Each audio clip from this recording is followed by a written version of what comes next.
하나님 나라 복음을 살아가는 매일의 동행. 오늘 말씀은 누가복음 13장 1절부터 21절의 말씀입니다. 그때 마침 두어 사람이 와서 빌라도가 어떤 갈릴리 사람들의 피를 그들의 제물에 섞은 일로 예수께 아뢰니, 대답하여 이르시되 너희는 이 갈릴리 사람들이 이같이 해 받음으로 다른 모든 갈릴리 사람보다 죄가 더 있는 줄 아느냐? 너희에게 이르노니 아니라.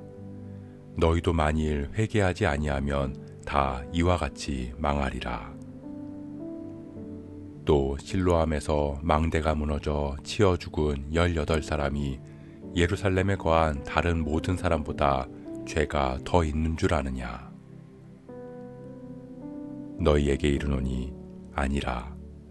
너희도 만일 회개하지 아니하면 다 이와 같이 망하리라. 이에 비유로 말씀하시되, 한 사람이 포도원에 무화과 나무를 심은 것이 있더니 와서 그 열매를 구하였으나 얻지 못한지라. 포도원지기에게 이르되 내가 3년을 와서 이 무화과 나무에서 열매를 구하되 얻지 못하니 찍어버리라. 어찌 땅만 버리게 하겠느냐?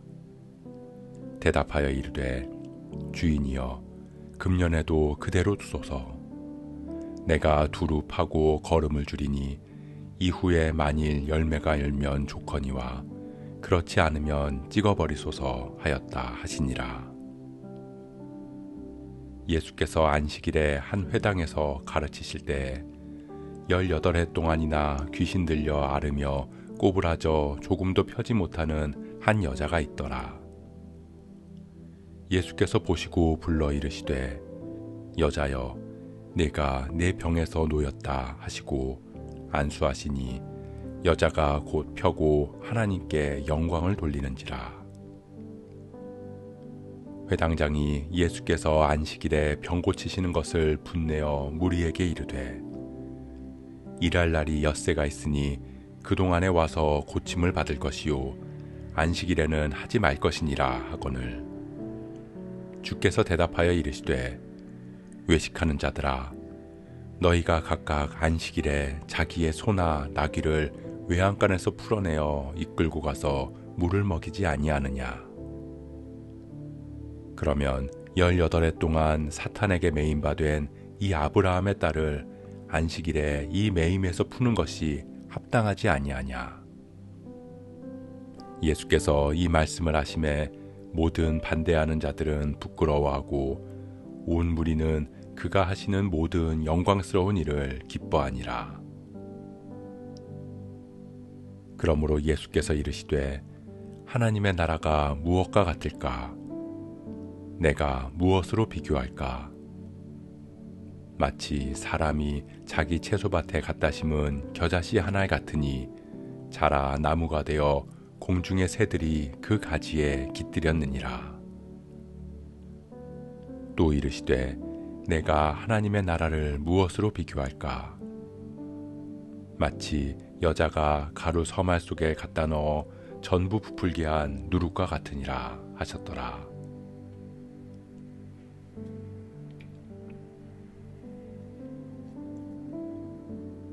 사람들이 예수님에게 빌라도에게 학살당한 사람들 이야기를 꺼냅니다.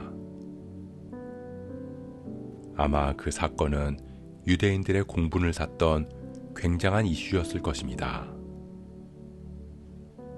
사람들은 예수님께서 빌라도를 욕하며 그 죄를 지적해 주시기를 바랐습니다.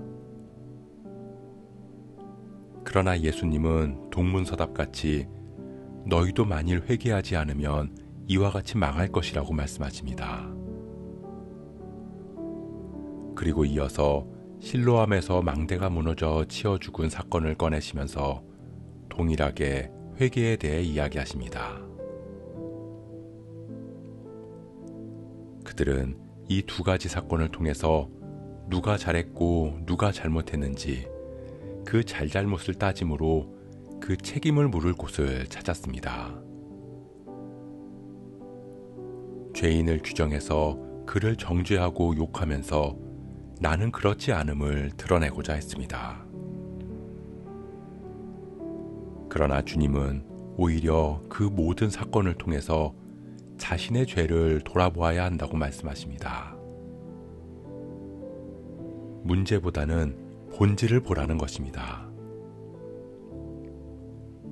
너희가 죄인이라고 여기는 그 사람보다 너희가 나은 것은 하나도 없다고 하시면서 나는 그들과 다르다는 생각, 나는 더 낫다는 생각을 버리고 회개해야 한다고 경고하십니다.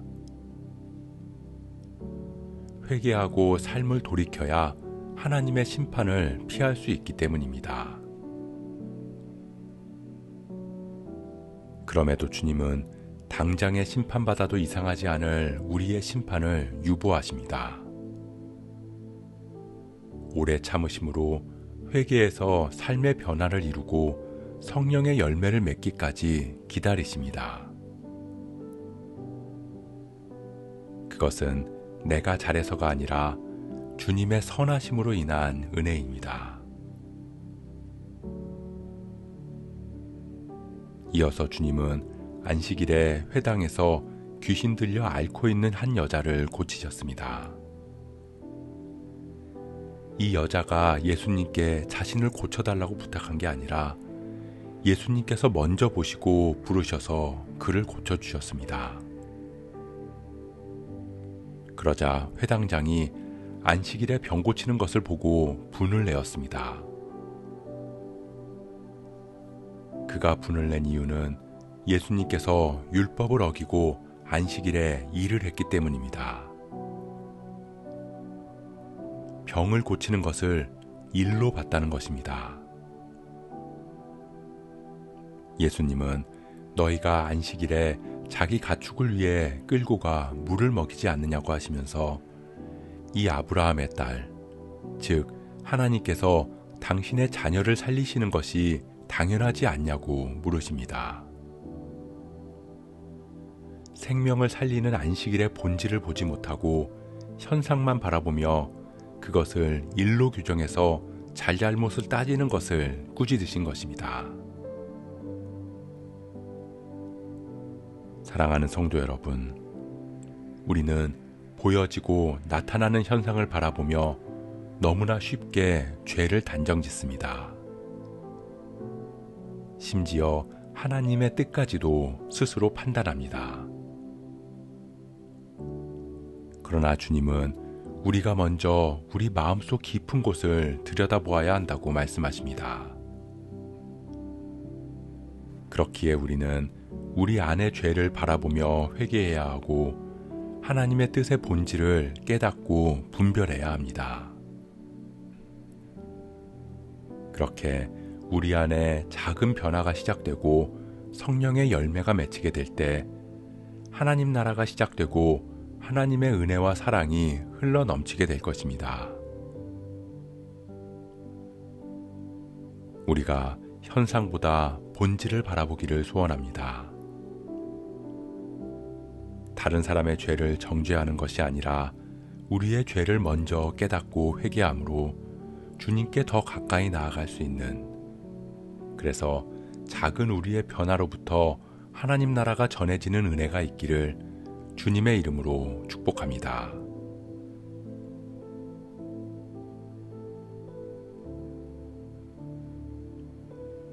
오늘 말씀 묵상하면서 기도함으로 마음에 새기겠습니다. 우리는 너무나 쉽게 다른 사람들을 정죄하며 죄를 규정짓습니다. 그러나 주님의 말씀처럼 현상이 아닌 본질을 바라보며 우리는 먼저 우리의 죄를 깨닫고 회개함으로 주님 앞에 엎드려야 함을 깨닫습니다. 우리가 죄에서 돌이켜 회개하고 회복되게 하시고 그런 우리의 작은 변화를 통해 하나님 나라를 이루시옵소서. 본질에는 일치를, 비본질에는 자유를, 모든 것에는 사랑을 전하는 삶 살아가게 하옵소서. 이 모든 말씀 우리와 함께 하시는 예수 그리스도의 이름으로 기도합니다.